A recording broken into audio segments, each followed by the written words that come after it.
Assalamualaikum warahmatullahi wabarakatuh.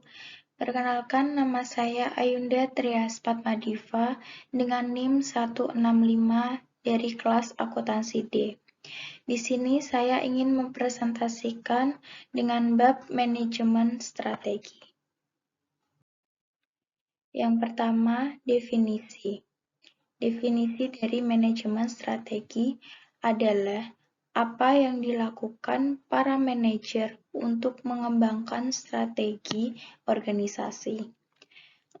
Lalu yang kedua, strategi.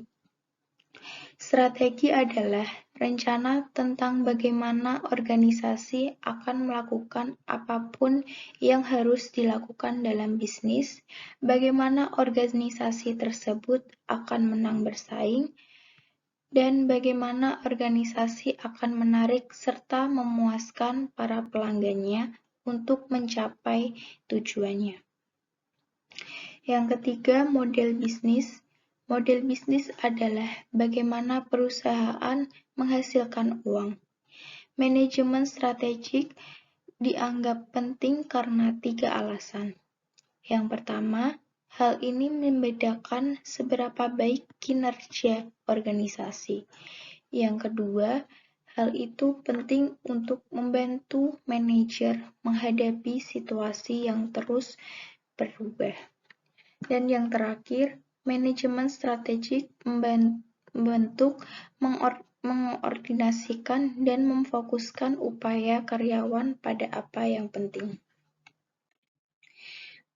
Lalu ada proses manajemen strategik, di sini ada 6. Yang pertama, identifikasi misi, tujuan, dan strategi saat ini. Yang kedua, pelaksanaan analisis eksternal. Yang ketiga, pelaksanaan analisis internal. Yang keempat, pemformulasian strategi. Yang kelima, pengimplementasian strategi. Dan yang terakhir, pengevaluasian strategi. Langkah 2 dan 3 secara kolektif dikenal sebagai analisis SWOT. Kekuatan adalah semua aktivitas yang dilakukan dengan baik oleh organisasi atau sumber daya unik yang dimilikinya. Kelemahan adalah aktivitas yang tidak dapat dijalankan dengan baik oleh organisasi atau sumber daya yang diperlukannya tetapi tidak dimiliki. Peluang adalah tren positif di lingkungan eksternal. Ancaman adalah tren negatif. Lalu, strategi korporat. Dengan strategi pertumbuhan, organisasi memperluas jumlah pasar yang dilayani atau produk yang ditawarkan, baik melalui bisnis yang sudah ada saat ini atau bisnis baru. Jenis strategi pertumbuhan meliputi konsentrasi, integrasi vertikal, integrasi horizontal, dan diversifikasi, dan tidak berhubungan. Dengan strategi stabilitas, organisasi tidak melakukan perubahan yang signifikan dalam apa yang dilakukannya. Kedua, strategi pembaharuan, pengurangan biaya, dan pemutarbalikan memperlihatkan kelemahan organisasi yang menyebabkan penurunan kinerja. Dengan menggunakan matriks BGC sebagai cara untuk menganalisis portofolio bisnis perusahaan dengan melihat pangsa pasar perusahaan dan tingkat pertumbuhan industri yang diantisipasi. 4 kategori matriks BGC adalah sapi perah, bintang, tanda tanya, dan anjing. Lalu ada strategi kompetitif. Yang pertama, menggambarkan peran keunggulan kompetitif. Yang kedua, menjelaskan 5 model kekuatan Porter. Yang ketiga, menggambarkan 3 strategi kompetitif Porter. Keunggulan kompetitif organisasi adalah apa yang membedakan organisasi, keunggulan uniknya, Keunggulan kompetitif perusahaan merupakan dasar untuk memilih bisnis yang tepat atau strategi kompetitif.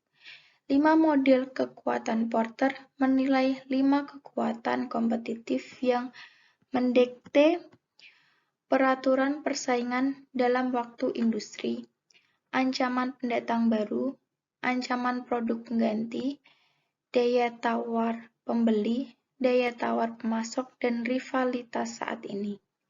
3 strategi kompetitif Porter adalah kepemimpinan biaya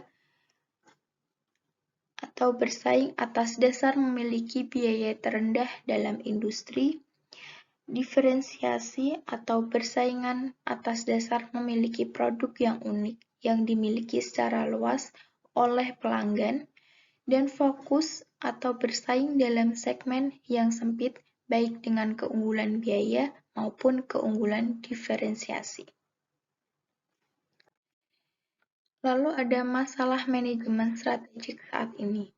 Yang pertama, fleksibilitas strategik, yaitu kapabilitas untuk menyadari perubahan lingkungan eksternal yang utama, berkomitmen pada sumber daya secara cepat, dan menyadari ketika keputusan strategik itu tidak berhasil, merupakan hal yang penting karena manajer sering menghadapi lingkungan yang sangat tidak pasti.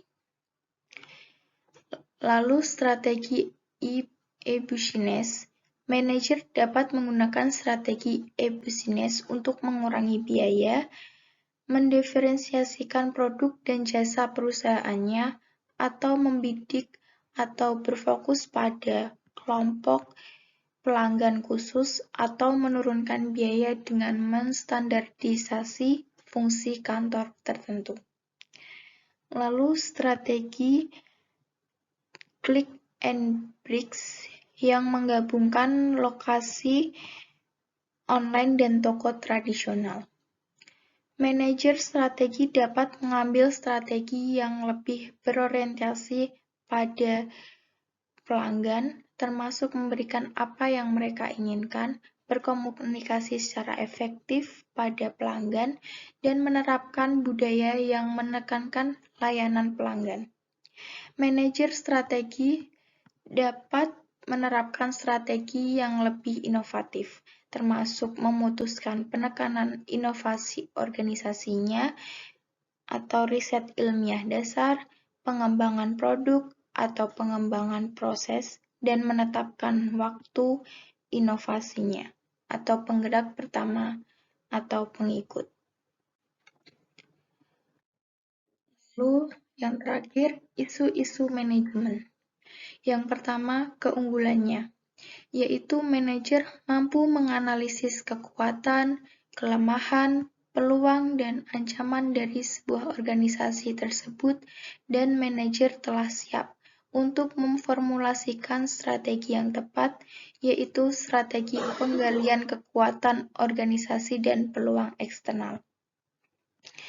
Perusahaan berukuran besar cocok menggunakan strategi kompetitif karena memberikan keunggulan kompetitif pada perusahaan dan mempunyai banyak alternatif ketika mengambil keputusan strategis. Perusahaan berukuran kecil cocok menggunakan strategi korporasi dengan keunggulan dapat memspesifikasikan bisnis apa yang digeluti dan apa yang dilakukan perusahaan. Perusahaan nirlaba cocok untuk menggunakan strategi pertumbuhan mempunyai keunggulan yaitu digunakan sebuah organisasi yang ingin mengembangkan jumlah pasar yang dilayani atau produk yang ditawarkan. Perusahaan global cocok menggunakan strategi inovasi karena mempunyai keunggulan yaitu mencerminkan filosofi inovasi organisasi dan pengendalian terhadap sumber daya yang langka dan membuat pesaing tidak dapat mengaksesnya. Yang kedua, setuju bagi organisasi nirlaba melaksanakan apa itu konsep keunggulan kompetitif sama pentingnya dengan organisasi yang bertujuan mencari laba. Karena dengan konsep keunggulan kompetitif, Organisasi nirlaba akan dapat menunjukkan lebih baik dari organisasi nirlaba lain. Sebagai contoh, sebuah lembaga pendidikan yang melakukan perbaikan mutu pengajaran dan meningkatkan sarana agar dapat menghasilkan lulusan murid dengan nilai dan karakter yang bagus, sehingga dapat meningkatkan kualitas dari lembaga pendidikan itu sendiri, karena dengan berhasilnya usaha tersebut akan menjadi daya tarik bagi donatur-donatur untuk memberikan sedikit kucuran dana, dan dari dana tersebut dapat digunakan untuk biaya operasional atau merenovasi fasilitas lain agar lebih baik lagi. Yang ketiga, perkembangan etika dalam analisis atas lingkungan internal dan eksternal organisasi harus dimasukkan, karena etika dalam organisasi memunculkan hubungan antara organisasi dengan pihak eksternal dan internal. Hubungan organisasi dengan karyawannya adalah untuk menghasilkan standar perilaku tertentu yang dianggap etis. Yang keempat, internet dapat membantu manajer dengan cara menjual barang secara online. Misalnya, Dell melopori model bisnis yang baru untuk menjual komposisi secara langsung kepada konsumen melalui internet. Jadi, Dell bisa menghasilkan uang dengan cara tersebut. Ketika manajer berpikir mengenai strategi, mereka harus berpikir mengenai viabilitas ekonomis dari model bisnis perusahaannya. Yang kelima, yang pertama ada misi PepsiCo adalah menjadi perusahaan produk konsumen terkemuka di dunia yang berfokus pada makanan dan minuman siap saji. PepsiCo mengejar misinya dengan strategi korporasi yang menempatkan pada bisnis yang berbeda. Yang kedua, misi Facebook adalah utilitas sosial yang menghubungkan Anda dengan orang lain. Yang ketiga, misi National Heart Foundation of Australia adalah mengurangi penderita dan kematian akibat penyakit jantung, stroke, dan pembuluh darah di Australia. Yang keempat, misi Nutrisi Food adalah berusaha untuk menjadi pionir dan memimpin dalam member solusi kepada pelanggannya untuk meraih kehidupan yang lebih sehat, lebih nikmat, dan penuh arti, baik untuk saat ini maupun di masa mendatang. Dan yang terakhir, misi Coca-Cola adalah memberi kesegaran kepada pelanggan dan konsumen dengan rasa bangga dan semangat sepanjang hari dan setiap hari. Sekian presentasi dari saya. Apabila ada kekurangan dan kesalahan, mohon maaf. Wassalamualaikum warahmatullahi wabarakatuh.